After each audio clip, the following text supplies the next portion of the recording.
doesn't have a hand. Now that sounds like you shitty sound magic. like a dick right Yeah. there. That's what that But sounds I'm like. getting ahead.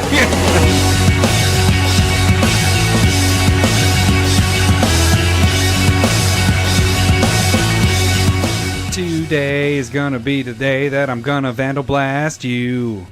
By now you should have somehow realized what not to do. I don't believe that anybody's artifacts are safe from me now. Browbeat, the word is on the street that you better let me draw some damn cards. I'm sure you've heard it all before, but seriously, better let me draw some damn cards.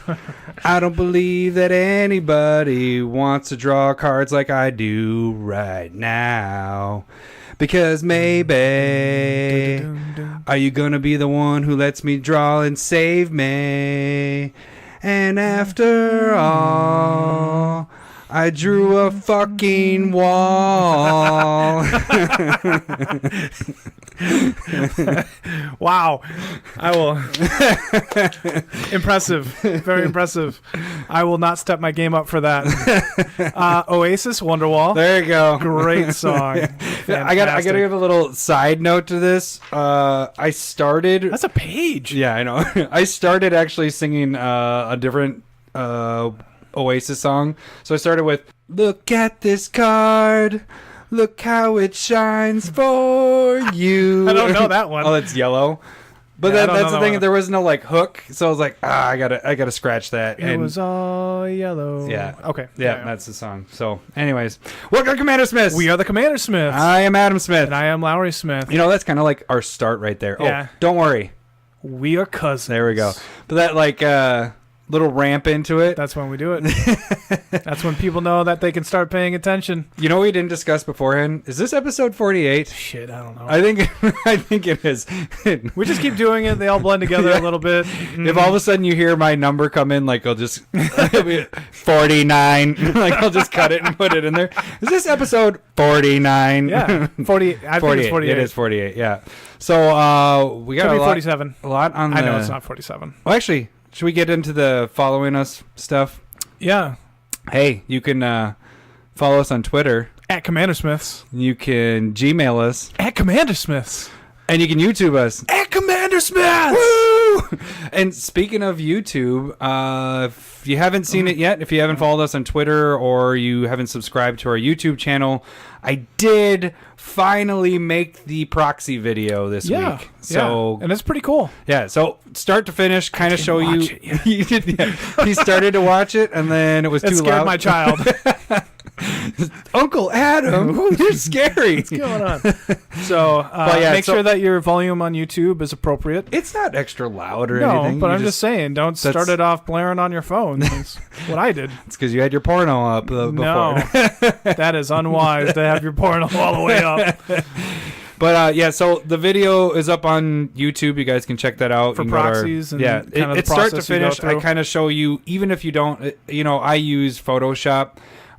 But I do show kind of a cheat way of, if you don't have Photoshop, how to actually go through and make proxies on your own. So well, it's very kind of you to think of people like me. Yeah, exactly. Well, you don't make them anyways. I make them for you. People like me. Yeah, exactly. And I did used to do them for myself, so I probably know. Oh, you did? I probably taught you that process. What? Of how to do it without Photoshop?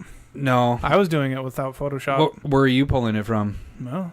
I don't know. I just sized them properly on a page. So I go through that whole thing too of like, I would assume to put it on Word, how to everything, even cutting it out and all that stuff. So dimensions, go check dimensions. 2.55 and 3.55 are the dimensions. How many times did you say that? A lot. I had to. That's the difference, and I mentioned to you before. Is like when we do our videos and our podcasts, we don't like have recuts unless we have an echo, like last week's episode.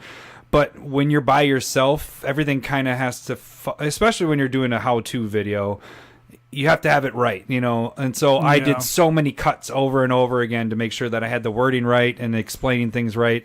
So it took me probably 3 or 4 times longer than it does when we just do our videos. Because dedication. We don't have recuts. It's just we wing it. Now we just do. We kind of are like, hey, this is point A. We want to get to point B. Let's just do everything in between and fuck it. Speaking of that, that's this episode. That's what's going on.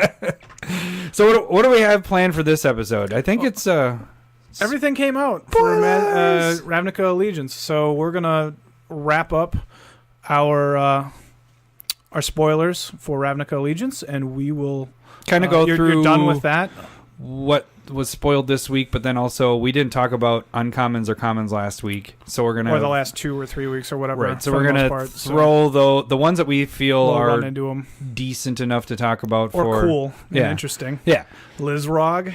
Yeah, that looks really cool. Freaking Simic stuff, and as we were going through, crazy. They're all like 3 creature types, and they're all freaking just nuts. Yeah. Okay, I keep seeing you going for your I beer, know, so let's just drink this beer. Talk about the beer. So this one is called Death by Coconut. It's an Irish style porter, Oscar Blues Brewery. And it's pretty tasty. He really wants it because he reached for it about 4 or 5 times in just that intro. He's like, reached out, nope, can't drink it. He already cracked it and poured it, so we're good here. It's not coffee. No, it's coconut.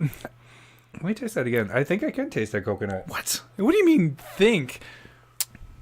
It's Death by Coconut. This is very strong coconut. Okay. No? I can taste it a little bit. It's not your Malibu coconut. We're going to have to check your taste buds. All right. And then it's pretty decent, though. I actually... Where's it from, though?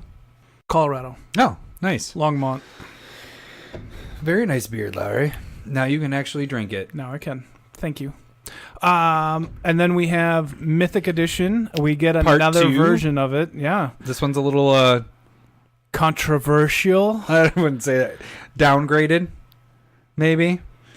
We have the number. I broke down the numbers with that, so we're going to kind of go through that. Is it worth buying? Yeah, that's kind of the bit of that. Is we're cliffhanger. You'll have to wait until an hour from now. Because it's still $250, so that's the thing. That did not change. Kind of broke it down to see if it's actually worth buying and everything. And then we kind of finish. We have a little clarification with something, and then we finish with our Smith specs. Yeah, but Smith specs are it's more like keep an eye on. Right. Smith Eye. No. Smith Eye of the Week. This is how we work on names. we just blurt garbage, and I was like, that didn't work. Did he laugh? Nope. Okay. We're not keeping He did, but that's an embarrassing laugh. All right. So let's jump into these sweet new spoilers. Oh, by the way, you finished your deck, right? We're not talking about it this week. Sure, yeah. But you finished your deck. Still kind of tweaking, doing some little bit, tweaks here and there. It seems like it could be kind of fun. It could be really so bad. Convincing, though. It could be really bad. I'm really worried about it. I think it's going to be fine, especially with our play group with stuff. You're kind of, and when we were talking about it before, you're kind of the answer man to have everything. And now I don't. Like it feels like I don't have. Well, you said you didn't have many removal, and we were kind of going through it. And you had like, you're like, here's about 8 or 9 of them, and it's like, I think you have enough removal in there. So, well, that's a little teaser for next week. So, Lowry's Spotlight is going to be next week. I was working on the. It's going to be Nikya of the Old Ways. Red green. Yeah. BT dubs. And then my Teysa will be the following week. I haven't even touched that yet. Everybody's making Teysa decks, so I'm going to not look at anybody else's lists and try to make my own.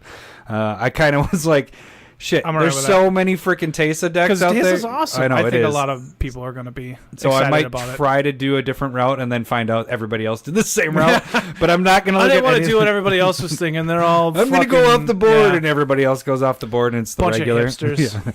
All right, so let's talk about the spoilers for this week. The rest of the spoilers. We're going to start off with a common card. Commons, uncommons, some mythics, some rares. It's going to be in a random damn ass order. So the first one's going to be a common, and it's an interesting card. It's Final really Payment. Cool. Yeah, Final Payment. White black instant.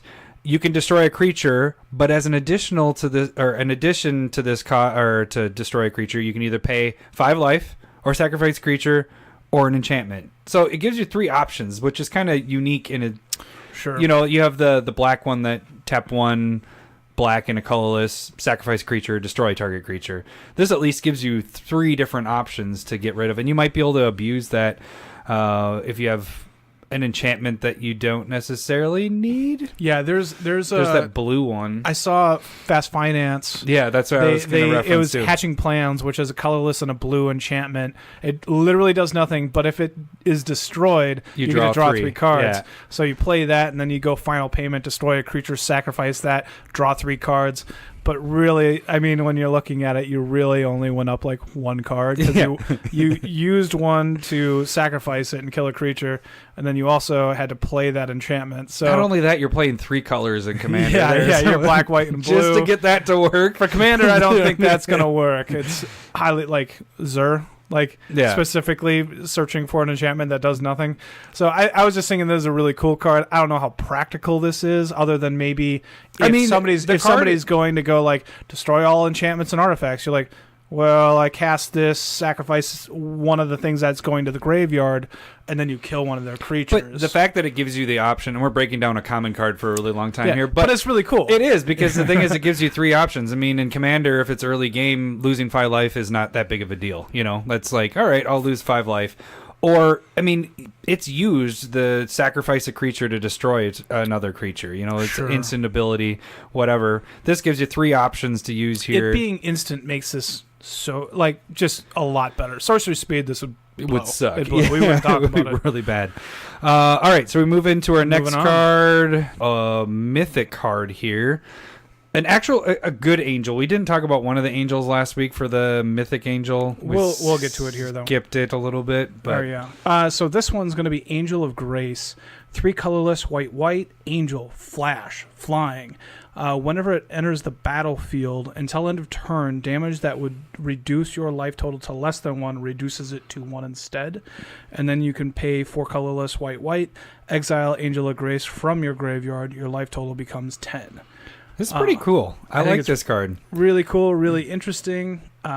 Saves you. Understand that has to be damage, so you don't save your life from poison. If you're losing life from, say, Sanguine Bond, it's not going to save you. But most of the time you're losing from damage. Yeah. Or commander damage, it won't save you from that. Also true. Yeah. So, but it is quite a cool card. I mean, you're what's the other one? I mean, it's an enchantment, it's an instant ability where you can't reduce your life past 1 that turn. What is that one called? That's a white. There's Angel's Grace, which is 1 colorless or 1 white instant, split second, and then same ability here. No, but this is cool because you're actually you get a 5/4. Potentially, you could block, kill it, then raise your life up to 10 after it's played and everything. Mm-hmm. Because it's when it enters the battlefield, so. Even if, it leaves play, this is still taking effect. Yeah, so if somebody's, like, you leave up 5, somebody attacks you, and then they're going to kill you no matter what you block with, but you flash this in, kill the biggest thing you can of theirs, you go to 1, this dies, the next turn you pay 6, go up to 10, and hope somebody else wraths. Yeah. Like, that's, like, if you're dying at turn 5 or 6, you're probably... So, Thought Experiment isn't going very well at this point. Like, maybe you have other creatures in play. And I'm more so saying, like, if you cast this and they had a removal to get rid of it, destroy that creature, and then they still hit you, your life can't go below 1, If it came into play that turn. Right. That's what I'm saying is, like, you cast that turn as a blocker or whatever. Most likely you're waiting until the damage is going through, then you're casting it, whatever. You don't want it to actually die, but you could let it die to try to get yourself back up to 10 life if you wanted to. I think it's interesting. A 5/4 for 5, flying, flash, all this fun stuff on it. And then you can't die. It's not a bad body. 5/4 flying. Yeah. It's pretty solid. Biogenic Ooze is freaking amazing. I wish that it's really cool. It was a commander. I wish it was a legendary creature. But it's 3 and 2 green. It's a creature ooze, 2/2. When it enters the battlefield, create a 2/2 ooze creature token. At the beginning of your end step, put a 1/1 counter on each ooze you control. And then you can tap 1 and 3 green, create a 2/2 ooze creature token. So I was like, man, I kind of was thinking of using, what's her name, the legendary... Oh, Varina? Prime Speaker Varina. Has ooze in her name. I was like, ooze tribal. But really, you just need green. Green and black would work, but green specifically, there's a lot more green ooze than anything else. Yeah, I can't... And imagine can't this think of any as your black commander, like as a freaking general, would be awesome because just ramping all your ooze counters up. on it, yeah. But by itself, it's a mythic, by the way. I don't think I mentioned that. But it seems like a really cool card, and being able to like pump out a ooze and start just like you can really make an army, and that army doesn't get small. Well, and you just think turn 1, it's for 5, you're getting 2 3/3s. Yeah, 2 3/3s that the next turn you can make, or it'll be a 4/4 4/4, and then you make one in a 3/3 or something. It's a ton of value. For what's kind of going on there. I really like the card. I dig it. Next one is a pretty sweet commander card too. I'm actually wanting to use this so bad. Captive Audience, 5 colorless, black and a red enchantment. Captive Audience enters the battlefield under the control of an opponent of your choice, and then at the beginning of your upkeep, which would be their opponent. Yeah. Choose one that hasn't been chosen. So there's 3 different modes. First one is your life total becomes 4. Second one is discard your hand. And then the third one is each opponent gets 5 2/2 black zombie creature tokens. Yeah. That's insane. Like all 3 of those choices are like, unless they have no hand to begin with. You know, if it's 7 drops, so late game they might not have much of a hand. That might be your first one. But if it isn't, like if you have a full mid of cards, it's like, shit, do I go down to 4 or do I just like all of them are bad options. I don't know how I would play this. Like maybe in my mind right now I would just say in a 4-person game I would say each opponent gets 5 2/2 black zombies. Mm-hmm. That's probably what I would do, and then just hope that they don't all kill you. Like some type of removal or that they have some type of removal. Yeah, because essentially there's 3 turns of 5 2/2 zombies in play. Exactly. This card is, and you're just like, well, don't swing at me. Yeah. I'm going to die anyway. That's how I would try and play it. Weird thing to me, I understand that it's not in flavor of Ravnica, but this feels like a curse. Yeah, it does. In a way. And so, like, I feel like if you could just change it up to, like... a curse doesn't have, like, the levels. And they've had those enchantments with the black one where it's like you only choose one. You can only choose the same thing. Yeah. Choose one once. Those have all been enchantments, but curses are always just the same, you know? Yeah. But I see what you're saying. That'd be kind of cool to change those up to saying that they're curses. Yeah. They're saga curses. Because that's just way too many. That's too many types for an enchantment. That's legendary saga enchantment curse thing. Okay, I'll let you keep going. All right, Hero of the Precinct 1. It is a 1 and 1 white 2/2 human warrior. Whenever you cast a multicolored spell, create a 1/1 white human creature token. So I don't know. I don't play Modern, but the Modern human deck that kind of took off this year, that's a lot of colors, right? But are they multicolored spells? I don't know if this is going to be... Meddling Mage, that would be... I don't think this is good enough. Okay, I wasn't sure. I was like, is this one that potentially... That deck's really tight. There's not a lot of wiggle room in there, to my knowledge. But I see this one going in 2 to 3, specifically 3-color card deck, where you're playing a lot of multicolored stuff. Yeah. And if your commander's like cheap... Yeah. And multicolored. Oh, yeah. Be able Perfect. To maybe trigger that a couple of times. If you're playing, it is multicolored because that's the only way that you're...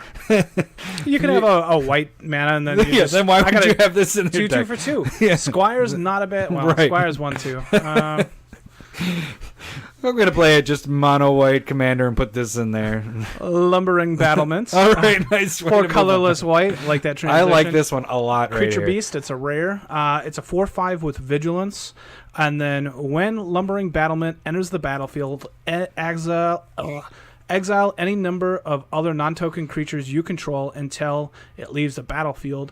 Lumbering Battlement gets +2/+2 for each card exiled with it. That's what I like about it is it's until it leaves the battlefield. So there's no danger to somebody killing this or exile. You know, your creatures are coming back. And side note, I keep saying side note. I'm going to stop saying side note. Now it's going to bug PSS. everybody. Yeah.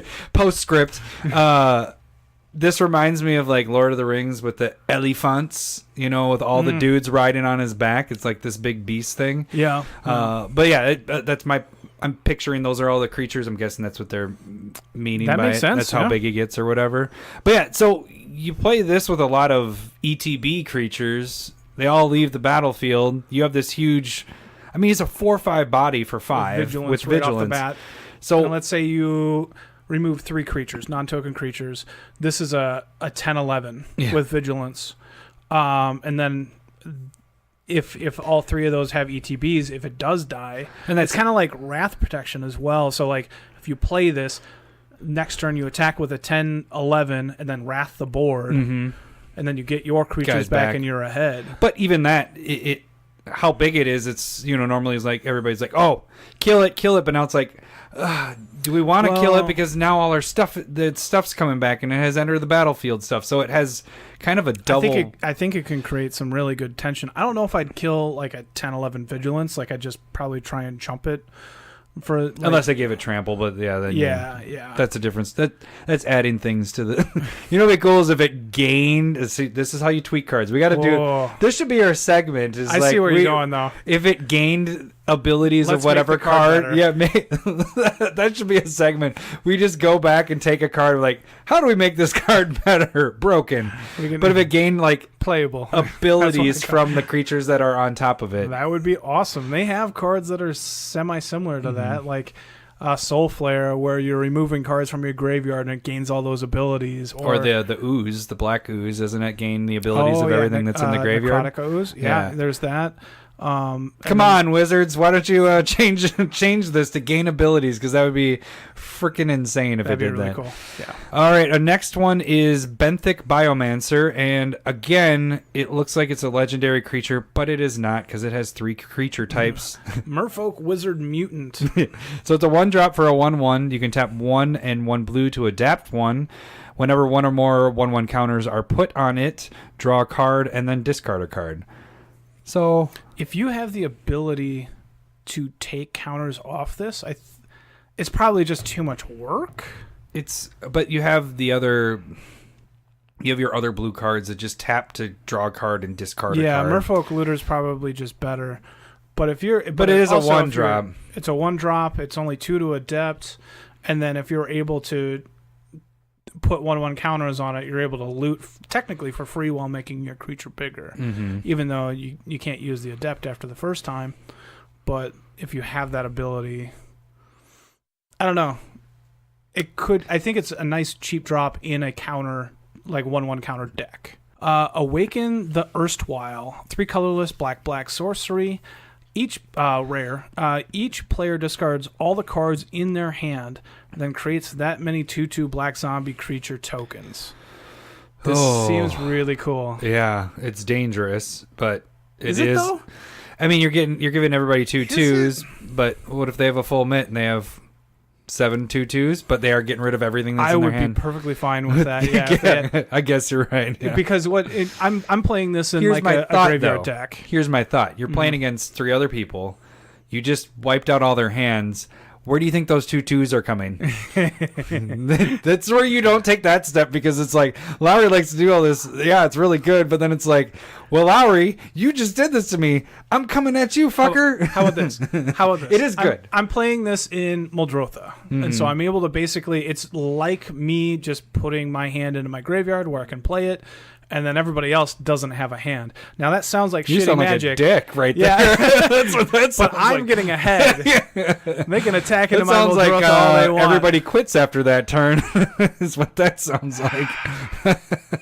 Sounds like a good play. You get excited for being a dick. It's kind of fun. But then you wonder why everybody comes after you. It's like, Oh, no, I don't wonder. I don't wonder. I totally this understand. sounds awesome. Everybody loses their hand. Nothing bad can happen here. No. I never sit back and go, why did that just happen? I'm always like, this makes total sense. I wish I could stop it. Oh, man. Okay. The next one is a perfect card for one of your recent commanders. Alicia that I just did like a month ago. So, Font of Agonies. It is a 1-drop enchantment. Love 1-drop enchantments. This is a rare. Whenever you pay life, put that many blood counters on this. Remove 2, or tap a colorless and a black. Remove 4 blood counters From this, destroy target creature. This works with your deck, but it also works with shock lands. It works with fetch lands. It works with anything that you're paying life, not taking damage. It has to be pay life. You have to, if you're purposely paying life, like the shock lands, like this seems really cool in my Lycia deck. I'm excited. Oh yeah, this is to like slide that. Hey, right Larry, in there. this is going to be perfect for you. This is like a card made for that deck. Like, yeah, just think of like Font of Agonies with Toxic Deluge. Yeah. So you kill everything, and then if somebody plays a creature, you're just like, I'm Well, going to pay kill 2 that. more and kill that. Like, this seems really powerful. I really like it in that style of deck. Mm-hmm. Now, again, this, I don't think it's modern playable, but it could, if you built around that, you could do something like that too. Yep. All right. I believe this one we did not talk about. No. You don't want to talk about it? I think it's pretty decent. Go for it.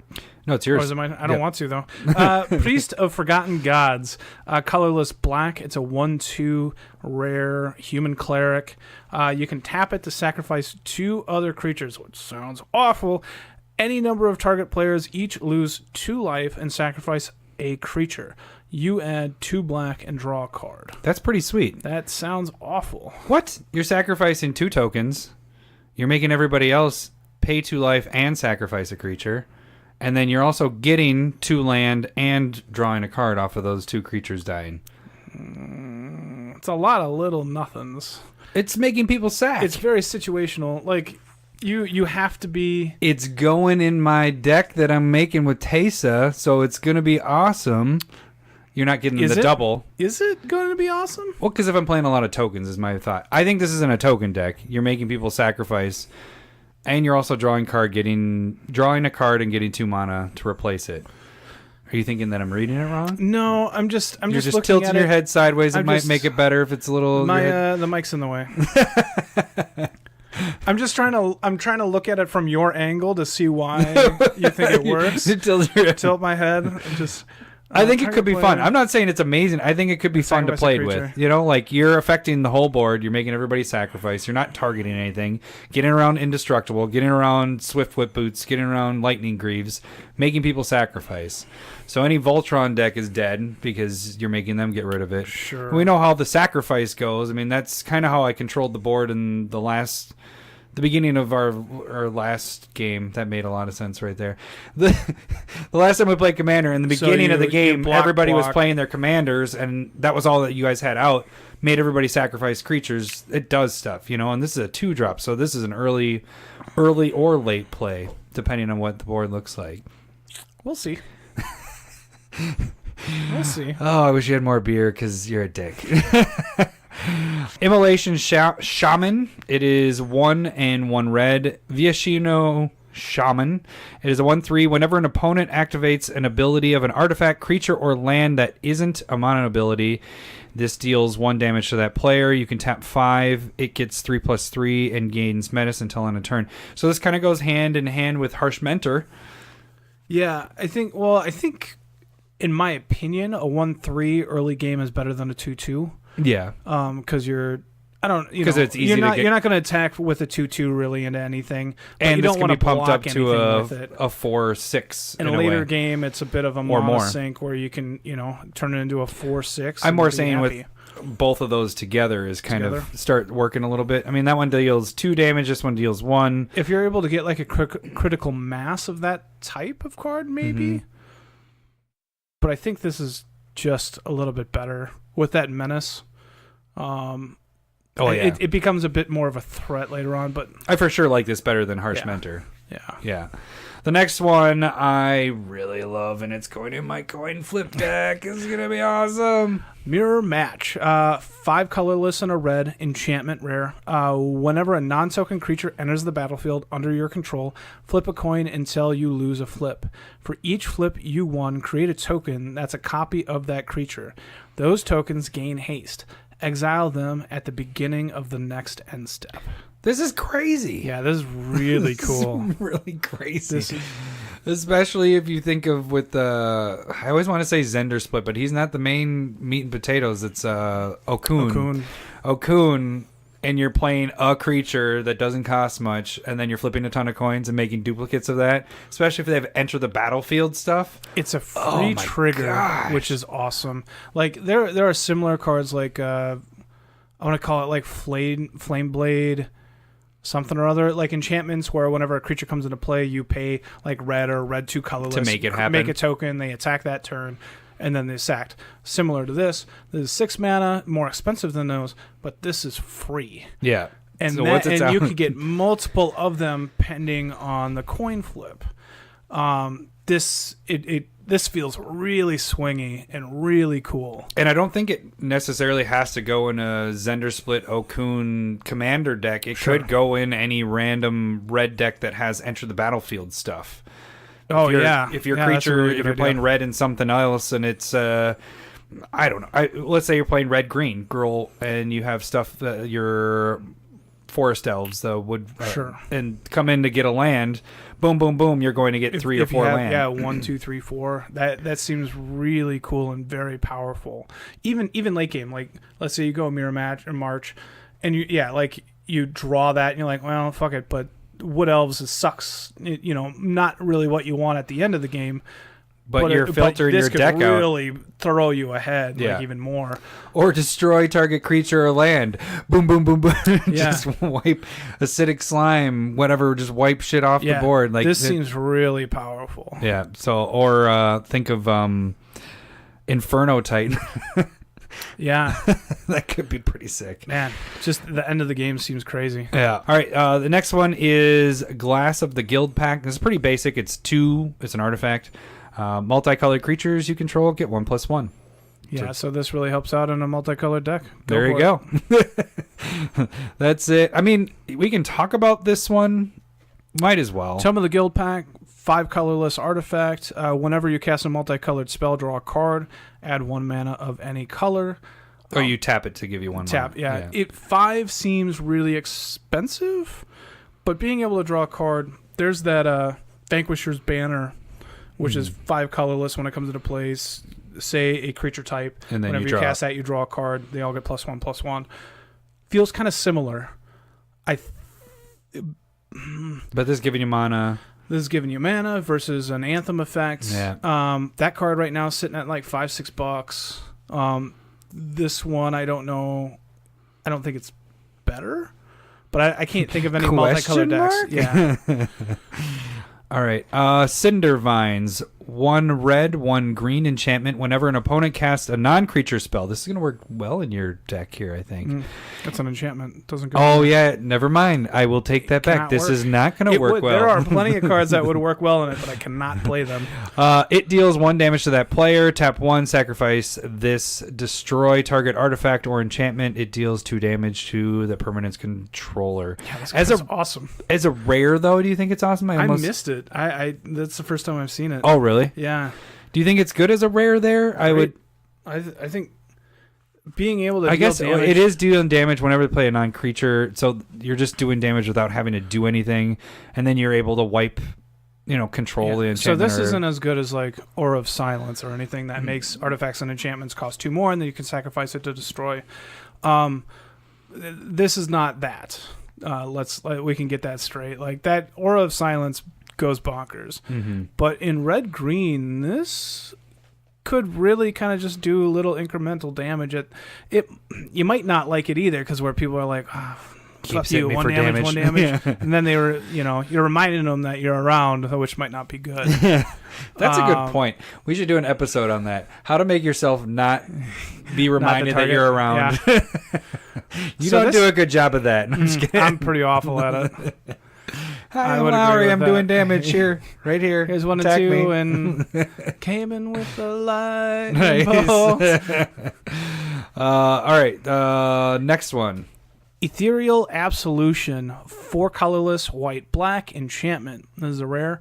Creatures you control get +1/+1, and creatures your opponents control get -1/-1. That's kind of sweet. It's expensive. It is. 2 colorless, white and a black. And there's an ability: exile target card from an opponent's graveyard. If it was a creature card, you create a 1/1 white and black spirit creature token with flying. So really a 2/2. So really a 2/2. Yeah. This is reminds me of what's her nuts. The if it's a her, probably doesn't have nuts. The white +2 -2, the one that you always played with. And I just Elish Norn. Yeah, Elish Norn. Reminds me, it's not as good, of course, because the -2 is very big, but the -1/-1 is a token killer. Like, that's going to wipe out your people that are playing 1/1 tokens and all that. And you have a benefit of getting rid of people's graveyards and getting a 2/2 flying creature, and all your stuff have a bonus. Bad on an enchantment. It's a little similar as well to like the Crovaxes. So they're both like one's black, one's white, but they give all creatures +1/+1 that is black or white, and then everything that's non-white or black gets -1/-1. Similar to that a little bit too. But this is more affecting your creatures. That affects everybody. So if they had black or white creatures, right? That would get them as well. Yeah. So this is, I think it's really cool. Kind of, and also the +1/-1 is like Zealous Persecution. To me, I don't really want to play that in a deck, but with this being a permanent effect, could be better. But 6 does feel like a lot. But it does have removal of graveyards. That is also true. I know you don't like getting your graveyard removed, but I will remove it. So we finally have our decent card dealing with gates. So we have Plaza of Harmony, and this is when it enters the battlefield, if you control 2 or more gates, you gain 3 life. So a little bonus if you're playing with gates. You shouldn't be playing with gates. But if you're in standard and whatever, playing with gates, that gives you a little bonus. Tap to give you 1 colorless. So it doesn't come into battlefield tapped, which is nice. Or if you are playing with gates, it gives you 1 mana of any type that a gate you control could produce. So kind of trying to make you go, hey, play with these shitty tapped cards. Yeah, there's I think a lot more support for gate tribal, if you want to call it that. Tapped tribal? Yeah, tapped tribal. Yeah, go out and get your Amulets of Vigor now. They're like $20, and there you go. Once that gate deck gets going. I just this card doesn't do anything for me, but it's probably worth it if you're on a budget. So I wouldn't. I like that it doesn't go shitty and come into play tapped as well like the other gates. Yeah, like it's just. I would not be pleased. Your worst case scenario is you play it and you get 1 land, the 1 colorless land. Your best case is you gain 3 life and you have whatever color you need. Yeah. But you shouldn't be playing with gates. All right. This is a side card. We're trying to read it real quick. Repudiate, which is not correct. It's hybrid green-blue. It's an instant, counter target, activated or triggered ability. And then the other part of it is replicate, colorless, and that was an green instant, or blue. by the way. Yeah, instant. This one's a sorcery. Replicate, white, green, blue, or colorless, green, blue. Create a token that's a copy of target creature you control. I think this is a solid card. I can easily see myself using this. I would use it more if it was just blue because I have a deck that fits perfectly with it. You'd miss it? Yeah, exactly. So like the thing that I like this a little bit better, like, you know how we were kind of talking about how like there might not be enough activated abilities going on in a game. Now there are triggered abilities, which there are a ton of. But yeah, triggered abilities happen a ton, and you can kind of play this on a bunch of them. And this, I think this is much more interesting of a card than just like activated abilities only. So I really like that card, and then being able to copy one of your bigger creatures could make it really cool too. I'm having trouble reading this. Is this Bedek? Yeah. Bedek and Bedazzle. So the next one is Bedek. I want to go Bedek. I don't know why. Because it's Medic? I don't know. Medic. Bedek. So this is it's Rakdos, so it's black, red. One, it's 2 casting, either or. Target creature, I should say Rakdos.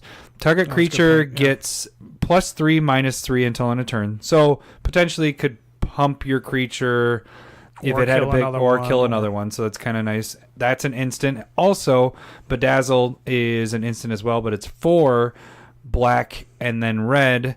Destroy target non-basic land. It deals 2 damage to target opponent or planeswalker. So you can redirect it to a planeswalker if you need to in this one. I'm pretty on this card. Yeah, the 6 is kind of... The first part I like a lot better. The Badak is a lot better.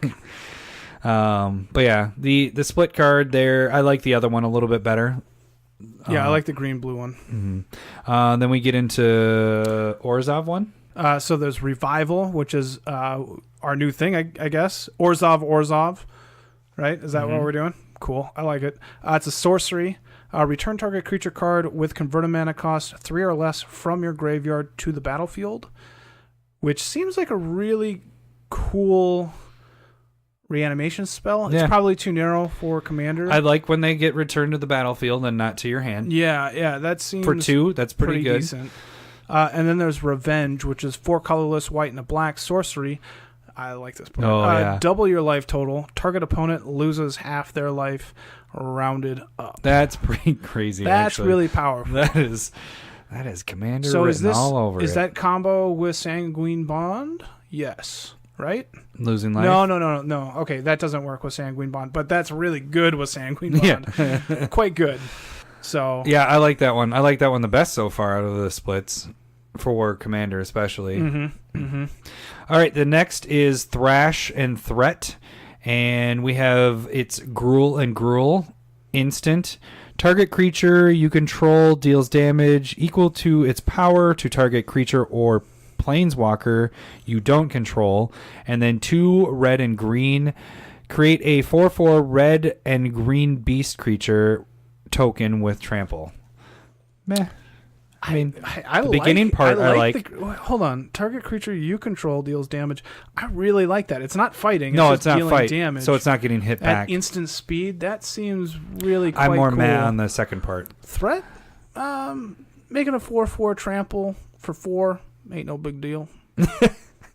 Ain't no thing. I'm glad you're reading this one because, because up until today I was like, I don't remember what the tribe is for blue-white. So we have the Azorius split card at rare here, and this is Warrant and Warden. Warrant is an instant that is Azorius. Put target attacking or blocking creature on top of its owner's library.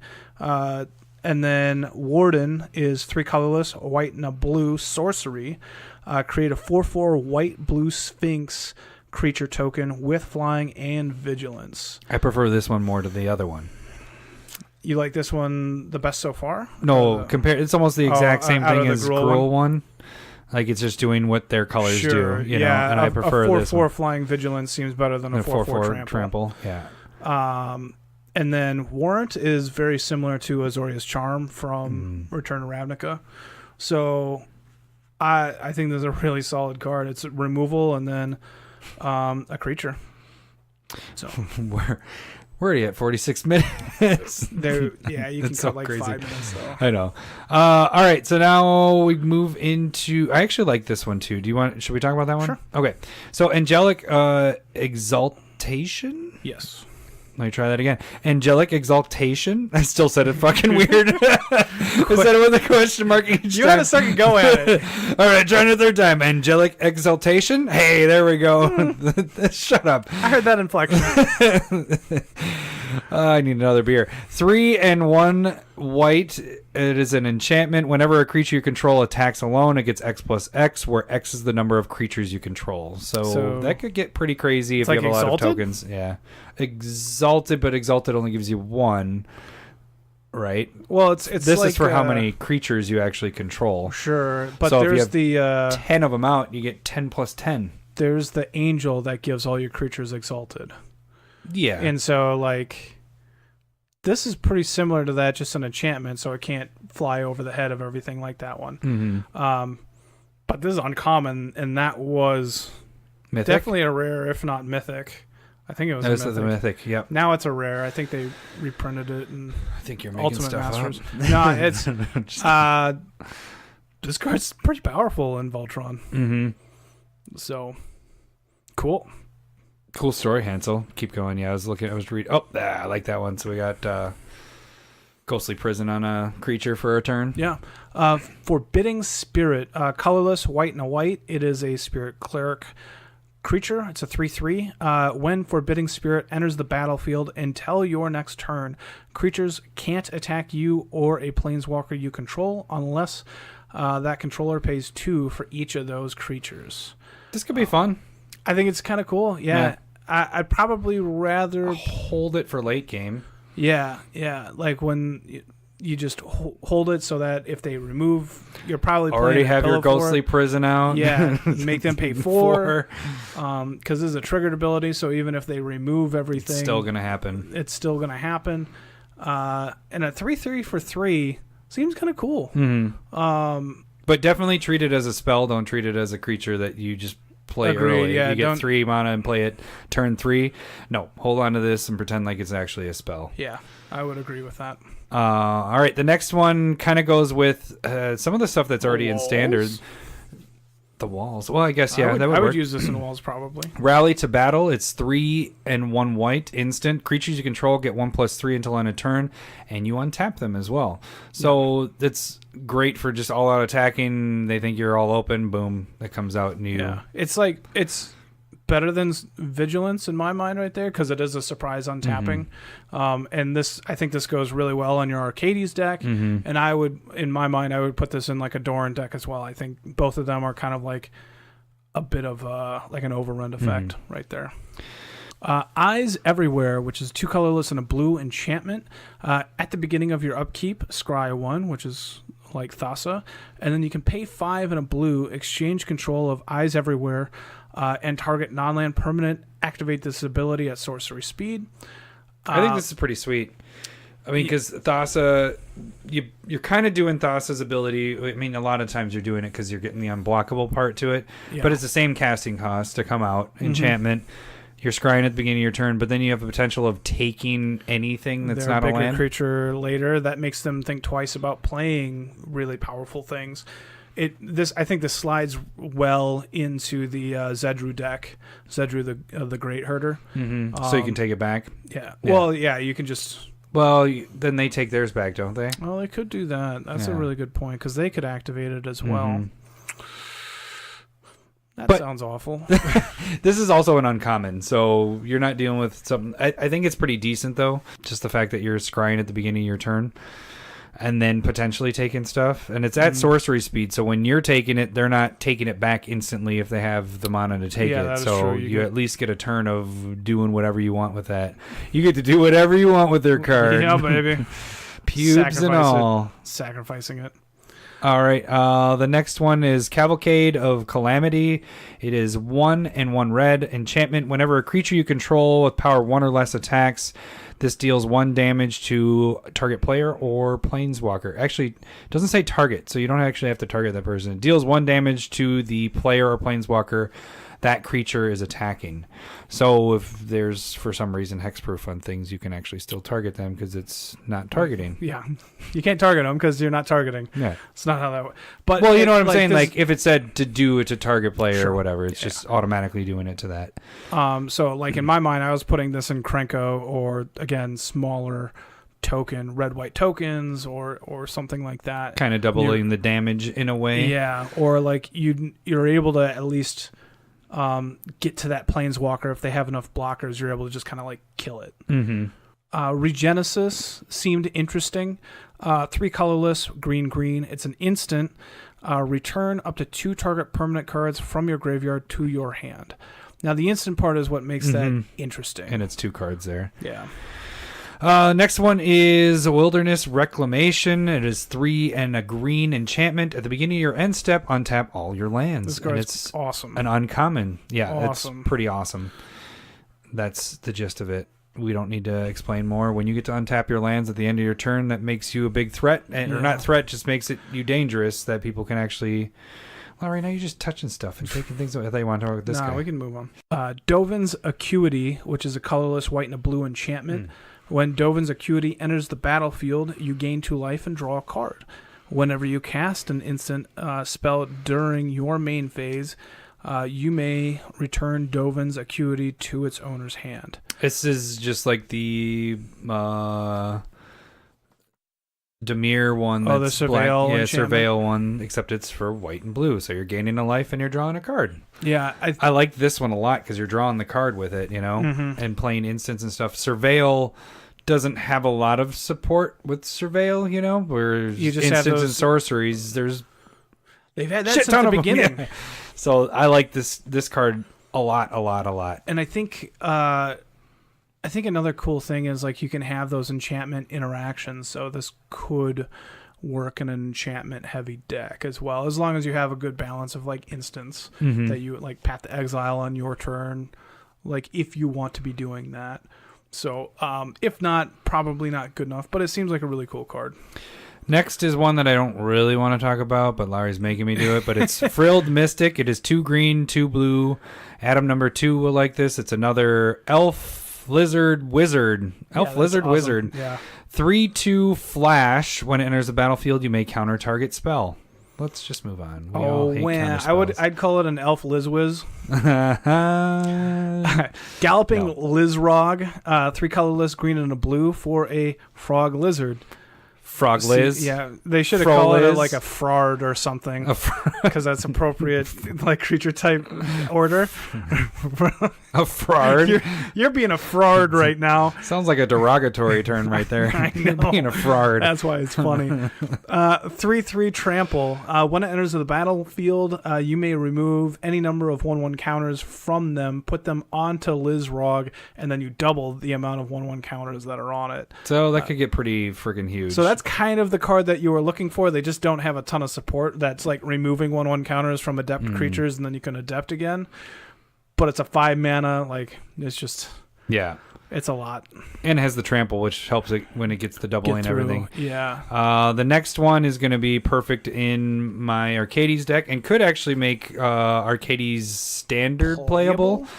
Yeah. High Alert. 1 white and blue is an enchantment. Each creature you control assigns combat damage equal to that to their toughness rather than their power. Creatures you control with Defender can attack, and you can tap 2 and a white and blue on untapped target creature. This is also an uncommon, so we're just in the uncommon section. Yeah, seems really cool for Arcades, like you were saying. Yeah.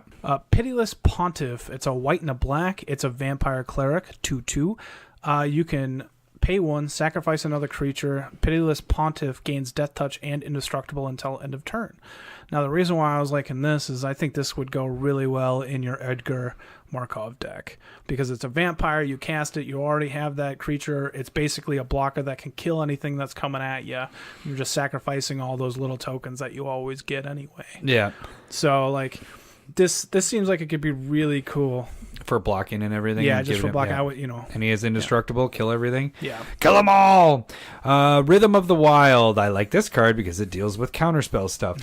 1 red and green enchantment. Creature spells you control can't be countered. Non-token creatures you control have Riot. If you don't remember what Riot is, when they enter the battlefield, you can choose either for them to have haste or you give them a 1/1 counter. Yeah, and that's not an enter the battlefield trigger. That is, it comes into play with that ability. So you choose that before it comes in. Yeah, make sure that you are choosing it before it comes into play. Do we? Yeah. Yeah. Shark to Crab. 2 colorless, green and a blue. This is a fish octopus crab. It should be shark, but I understand fish is shark, whatever. But you have a hammerhead right there. That's a hammerhead. It is. And it says it in the name. Sorry. It has Adept 1, which is 2 colorless, green, blue for the Adept 1. And then whenever one or more 1/1 counters are put onto Shark Crab, tap target creature and opponent controls. That creature doesn't untap during its controller's next untap phase. I just want to play this card because of the picture and what it is. It just seems so cool.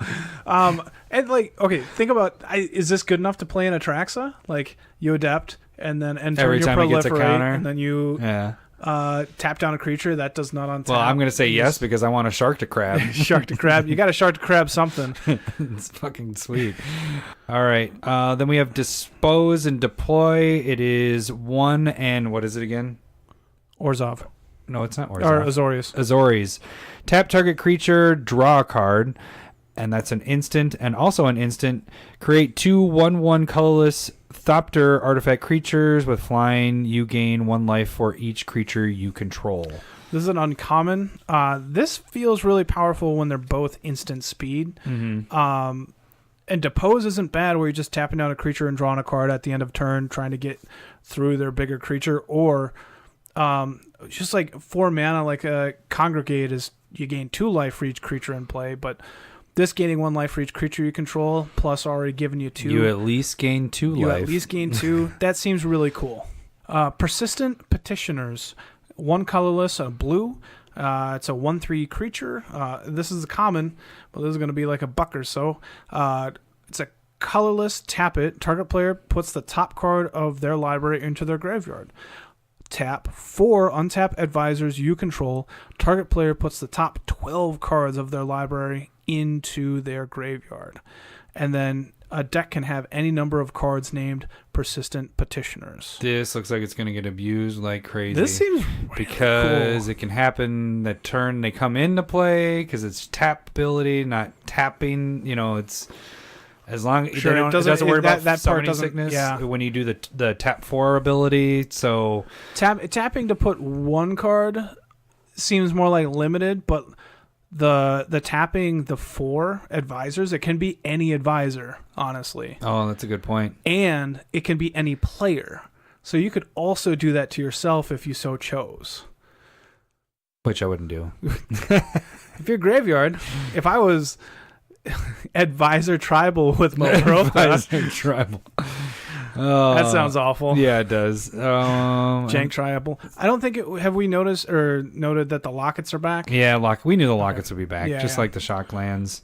So that'll do it pretty much for the rares and mythics that were spoiled this week, and then we kind of went over the commons and uncommons that we hadn't talked about before. So we are done talking about new cards. But I'm sad. We are going to talk about Mythic Edition. So you seem excited for this. Why do you say that? Because I broke it down? No, because it's disappointment. So they spoiled the 8 new, well, I shouldn't say full new. art foil planeswalkers. 3 of them are from this set. 2 of them. No, it has Domri.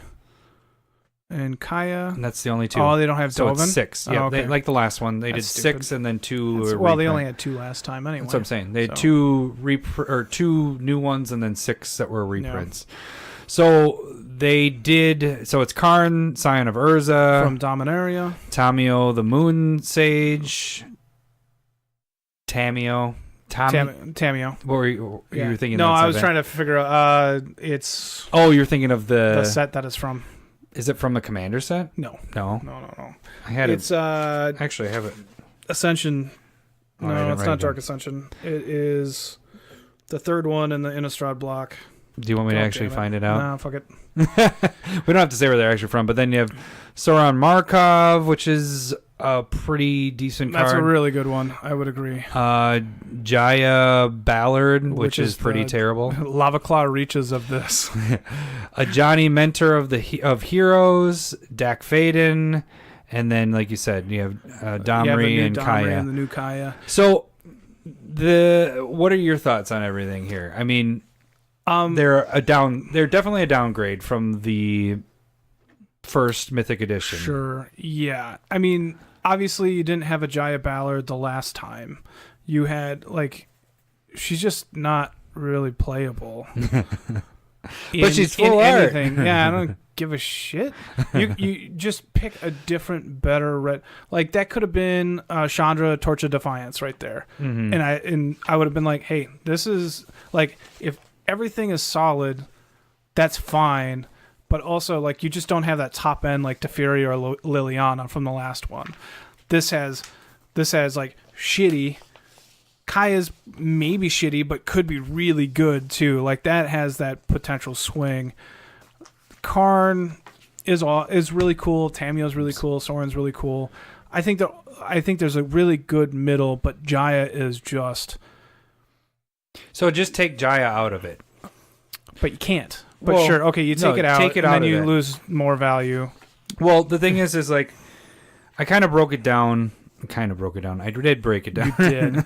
You half-assed it. Yeah. No, you worked hard on it. So there is a definite step down from the first one, but the one thing I will say is that these are more commander playable.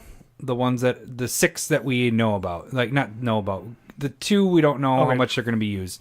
So I kind of took the data out of that. So out of the 6 that were reprints that weren't from this set, your average cost for Mythic Edition 1 ended up being about $88 for the regulars. That's not for the full art foils and stuff like that. Okay, so you're just basing this off of the non-Mythic Edition versions? The cheapest you could get from that. Okay. And doing the same thing for these 6, I came up with, what is it?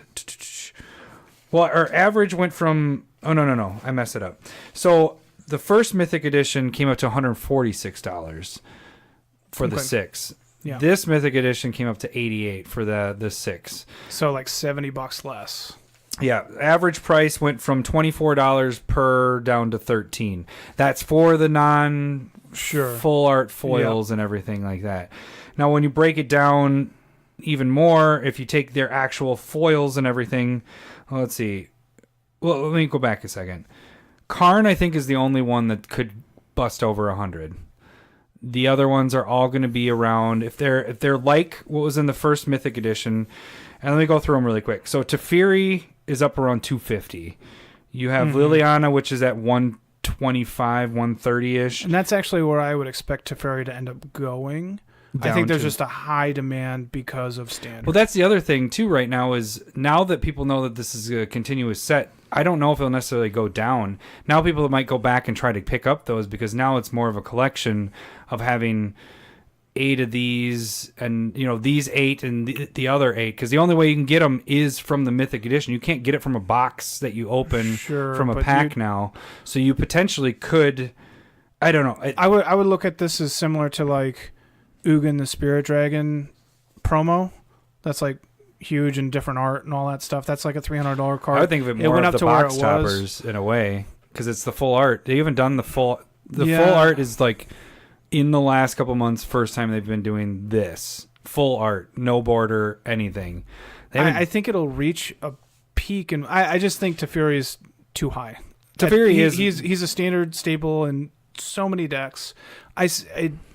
Is that better than Liliana Last Hope? I don't think so. So it might be right with it. That's I'm kind of basing it off of not going that high because I have basically Karn's Karn not getting up there. No, I have Karn basically sitting. I'm guessing around 100 or a little over 100. This version of it. Yeah. But let me go through the rest of them. So you have Elspeth, Tezzeret, Nicol Duretti. Each of those, Elspeth's at 80, and you have Tezzeret and Nicol around 40, $50. And then your bottom is Duretti, which is at $27. Mm-hmm. So you take those and you compare it to the ones we have. I think we're more sitting around the Tezzeret area for most of these, except those for were 60, about 40 to those are 40 to $80. So going off of that, I broke down Mythic Edition 1. And Mythic Edition 1... Let me pull it up. I have too many sheets. I should just have it as one sheet. Mythic Edition 1, if you take the value of the whole thing, it came out to $675. So if you were to sell those cards right now, it'd be $675. You bought that for $250. Mm-hmm. If you look at Mythic Edition 2, and I'm guessing what the 2 new Planeswalkers are going to be, I'm thinking those will be around 50 is what I went with. And then I put those 2 at 50 because that's what standard people are using it.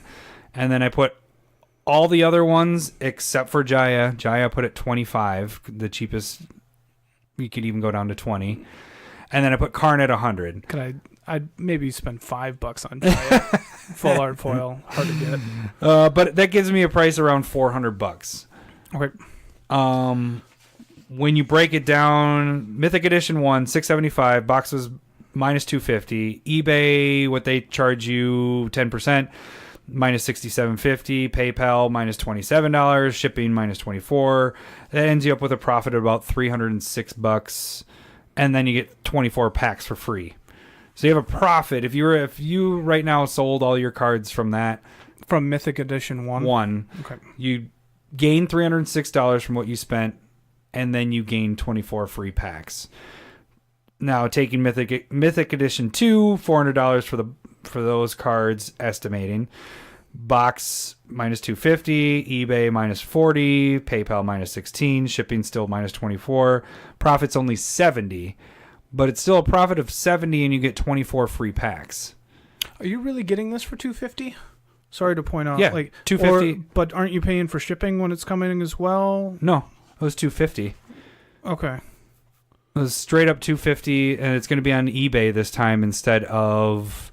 So that's the difference. Instead of their store. Yeah, but it's their eBay store. So it's Hasbro eBay store this time. And I guess the other question: have they noted like this is going to be the same distribution numbers Only as two. the first one? Only 2 per person. No. What I mean is. No, it's going to be worldwide more, and it's not going to. So it's going to be more product than the first one. That's what I'm saying. I don't know if it's going to be more product. They haven't stated either. That. Yeah, we don't know how much the but first one they're not was, releasing them at your GPs and all that. They're not going to be able to go pick them up like they were doing before. So, but now they're making it so that everybody can buy them on eBay, and so it's going to be an eBay sale on the. Shoot, I wrote it on my phone. I believe it's the 24th and Eastern time or Central time, which is our time zone. 24th of January. Yeah, 2019. So it's 2:00 our time. So Central. So it'd be 3 Eastern is what it was, and then 2:00 ours. Yeah.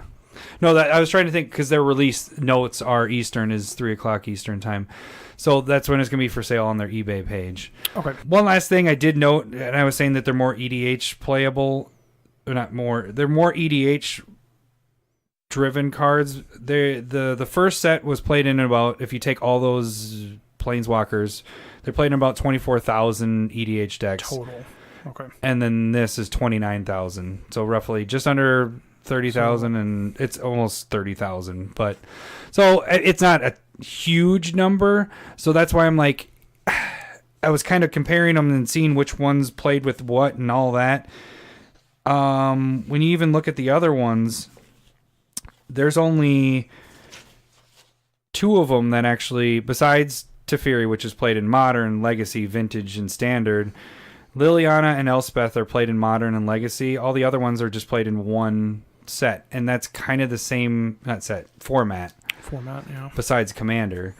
And then if you take that compared to these are a lot worse. These are just these are just plain worse. But my thought is, I still think at the worst you break even. Yeah, I don't think it's going to be even. I think it's going to be more than that. I'm not sure if I want to break even on 250 though. Like, again, like maybe if you're into pipping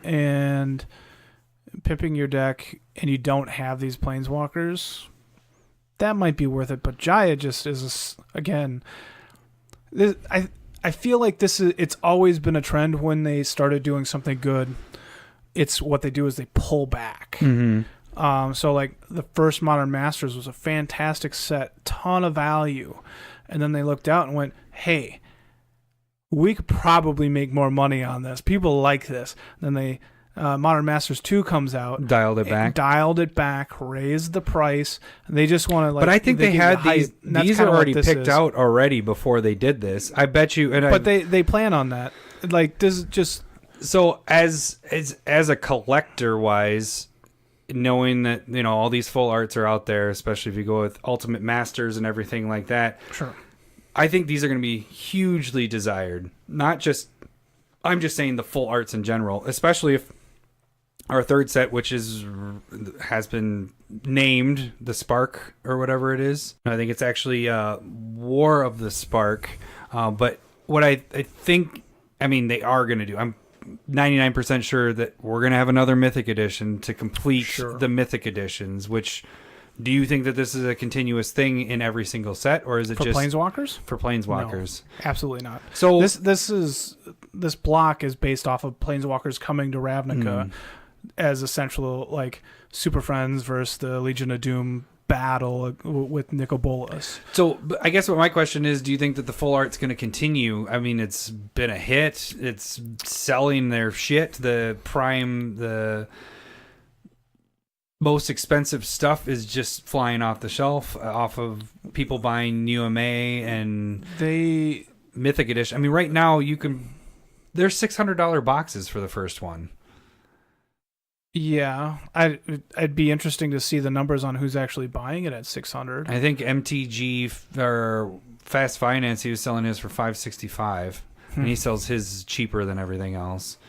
So, like, are they moving though? I like, think are they so. actually being sold? I can do an eBay search and we can actually see what they're actually selling for. I don't see them maybe doing it beyond this though. Like they changed the frames for each Mythic Edition. Like so, even more so. For Kaladesh was different than it, Amonkhet, which was different than Battle for Zendikar. And they kind of skip it every once in a while. You know, they didn't do anything for Shadows over Innistrad block. So that make these more even more desirable if this is all that they're doing. It seems like it was on their mind because they did this for the box toppers as well. Mm-hmm. I kind of want them to keep doing this because I really love full art. I know we've said it a lot, but I just love the full art stuff. Watch the video on the freaking making proxies. Everything I have is full art, but yeah, I don't know.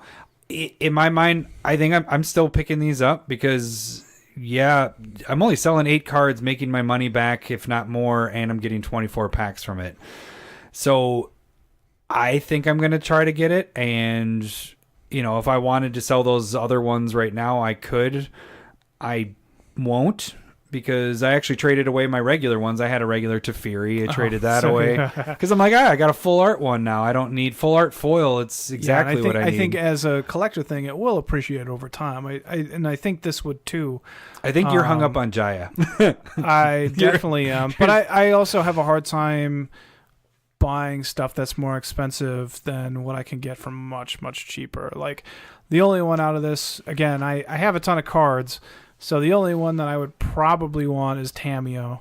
And that's because I lost my original one somehow, and it still frustrates the shit out of me. But let's take the price out of this, everything with that. If I were to tell you, hey, Lowry, I have a small investment you need to do. In the end, all you had to do, you're going to make $70 off of it and 24 free Magic the Gathering packs from the latest set.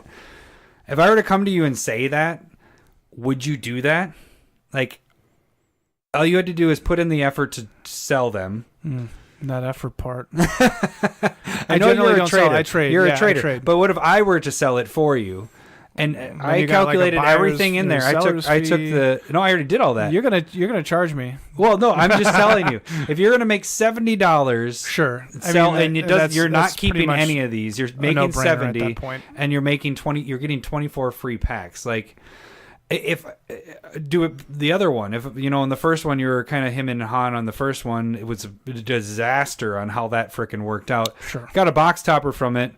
Made $175 off that box topper, which is now a $30-$40 card. Maybe.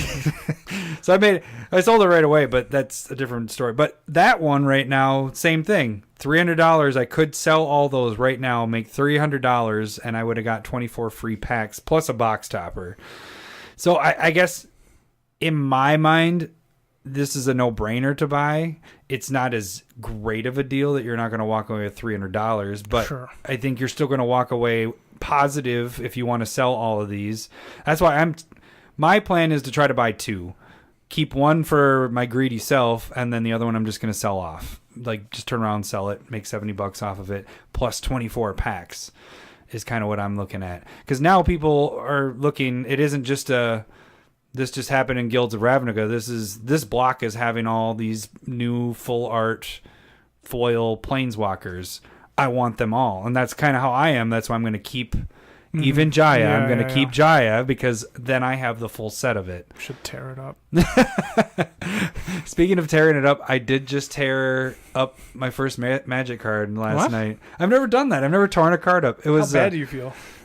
No, it was a land that had because sorting through my land, whatever, getting rid of my basics because I don't use them anymore. I use my full art stuff.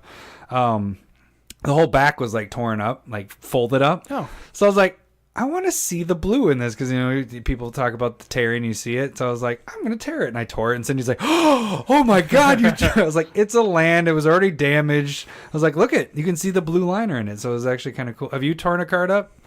No, I'm not mean. I treat all of my cards equally. Nice.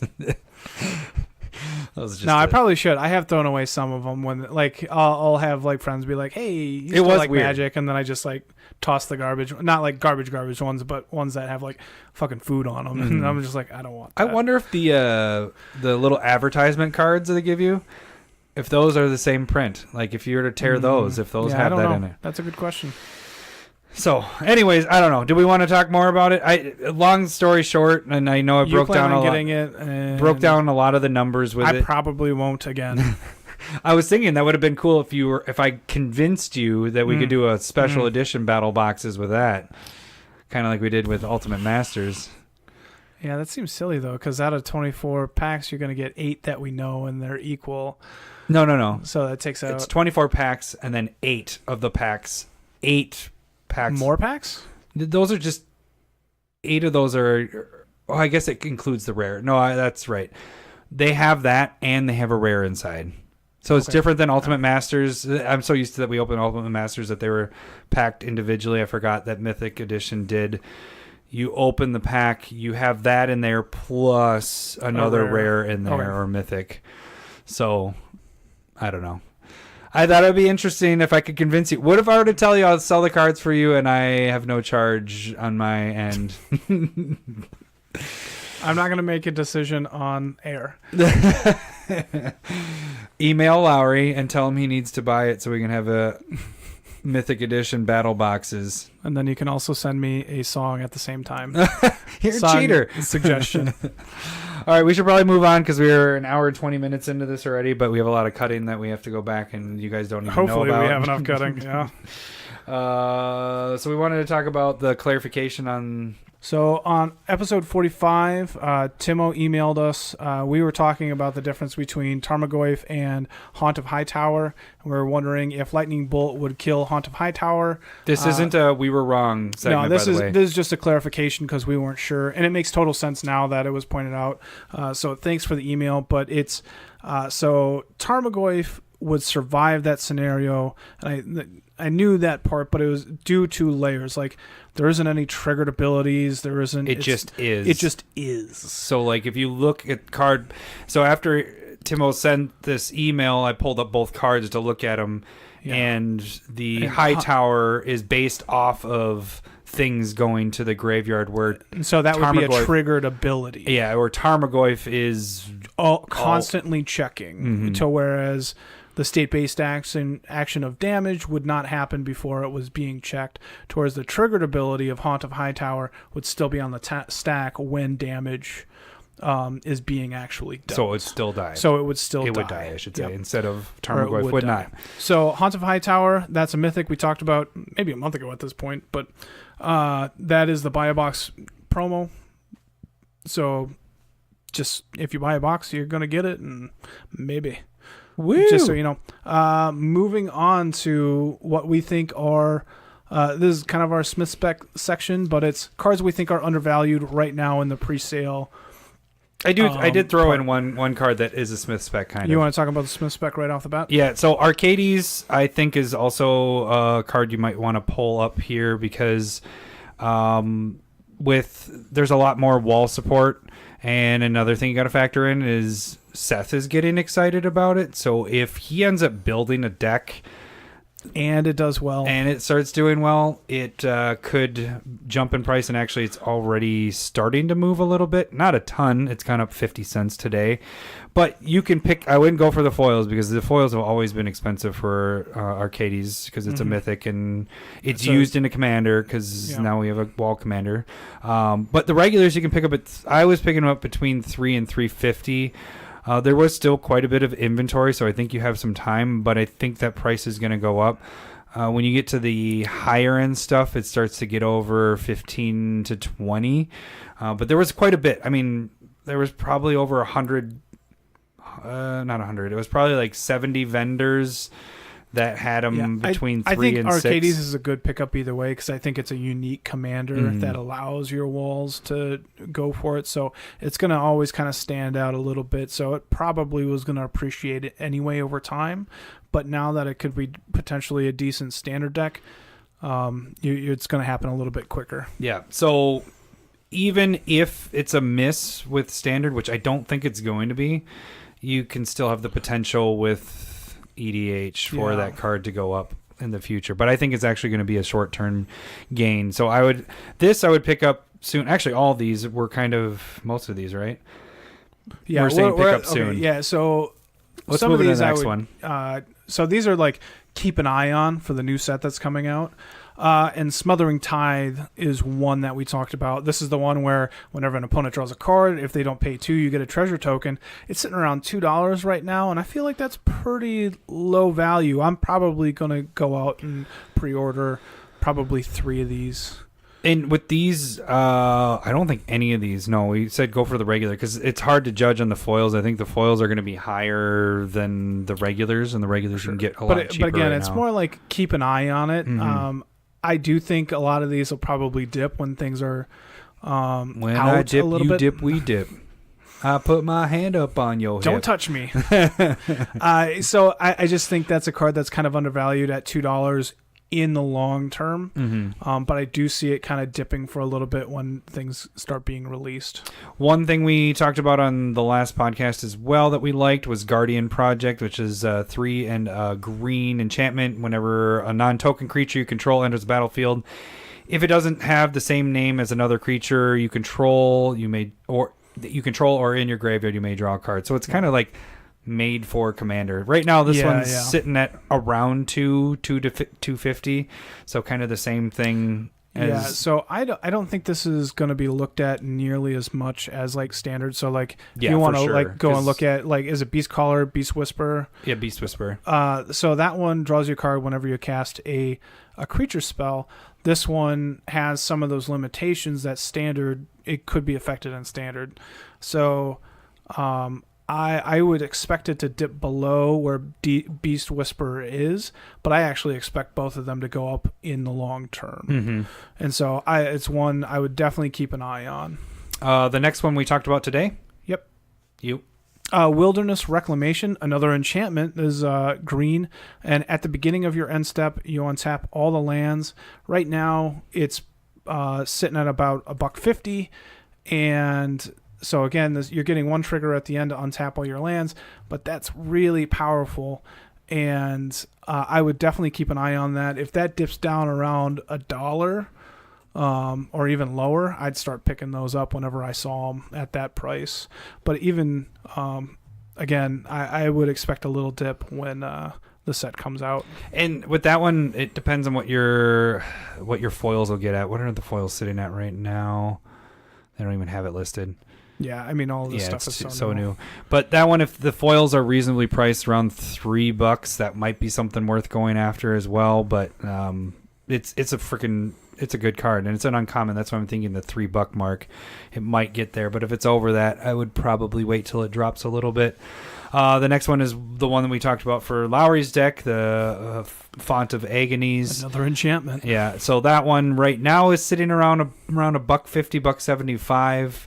Again, paying life with shock lands and fetch lands, just in general, that is going to help you use this card. But then if you put it in specific decks, this is going to be really good for Commander-wise for decks like Lowry's deck. And sitting at, or somewhere in between $1.50, $2. Again, I think that card will go down, but I would definitely keep an eye on it.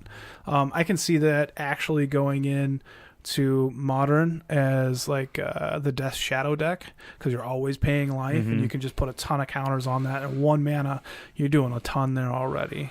And then our last one, I think this is a no-brainer that we should pick this up. Yeah, you're saying it. End Raise Forerunners. This is the big 7/7 Vigilance Trample Haste that gives all your creatures +2/+2 and Vigilance Trample Haste. Talked about that one last week. It's sitting about $1 right now. I think this is definitely the second best version of Craterhoof Behemoth. Yeah, if you want to be consistent with your Craterhoof triggers, this and that goat. Yeah, so Well, the goat's a bit different because that's an attack trigger. Oh, yeah, that's a good point. With this being an ETB, you can abuse it differently. But I really like the vigilance on this thing. Yeah, and it's sitting at $1. This is this can be a really good budget, but like Craterhoof Behemoth's sitting around $20 again. Mm-hmm. And if you can get this for $1, I can see people picking this up, and I can see it settling around $4 or $5. So yeah, that'll do it for the cards we're looking at for this week, right? Yep. So yeah, pre-releases this upcoming weekend. We might be doing things a little different. Maybe. Yeah, we're trying to figure it out. We got a video to shoot. We got pre-release to do. We might do a split. We might not be at the same pre-release. This will be weird. Yeah. I don't think we've ever done that. Yeah, it's going to be better for me. Because you'll actually win. You don't need me there. All right. Well, that'll do it for this week. You guys can follow us on Twitter. At CommanderSmiths. You can send us an email at CommanderSmiths. Or you can YouTube us. CommanderSmiths. I like different voice for each one. Just staring you in the eye. Making love to me. What? You got a patch on. Like I mentioned before, check out that video again about making proxies. Making proxies. Get the reference? Polly Shore is fucking awful. Everybody's. There's probably 90% of our audience does not know what we're talking about. Yeah, you know how, like that saying, like, "Oh, you just ruined my childhood." No, Polly Shore ruined my childhood. Like him being famous or popular or whatever the fuck he was awful. Making proxies. But yeah, check that video out. We'll have our battle boxes. We need more suggestions. We have one that is going in there. I found another one this week that we might add in there, and the more the merrier, because we could have a huge freaking wheel for this, and the more disgusting the better. Just nothing that's necessarily going to be like insta puke wise. Like, well, the one you found this week is going to be insta puke. It literally says at the end of what you showed me was and then puke. Well, because it looks disgusting and it has so much crap in it. I'm saying that like putting like peroxide in your. No, oh, sure, yeah. That's something that's not something that's poisonous. Yeah, of course. That's irresponsible. But we would like more suggestions. If you guys have them, the bigger the wheel, the better, and we'll just keep adding to the wheel. And we're going to start keeping a list of the ones that we've taken. We actually might separate it where, well, if Lowry doesn't make bad bets and keeps taking shots when I take shots, or should it always be no. We have to separate it. No, there's got to be a winner and a loser. Not everybody gets trophies here. Everybody gets packs, though. But yeah, so next week we'll have our podcast again, and then we will have our battle boxes go out that week. So go out just before release, probably. I believe so. So you guys can check that out then too. So we'll promote that too. But we need your suggestions so we can add, because we're going to record right before the podcast. So if we don't get your suggestions before then, we're not going to have it. It doesn't count. Yeah. Sorry there. And actually, we need it sooner rather than later because we need to have the supplies. Because if we don't have the supplies to do it, then we can't run out that night and do it. No, yeah, it's gonna exactly. Be so give it to us this week. Give it to us. I don't know. You can hand it to us nicely. Not going to be all aggressive. All right. That'll do it for this week. We will see you guys next week. Thanks for listening. See ya. Bye. Bye. Bye.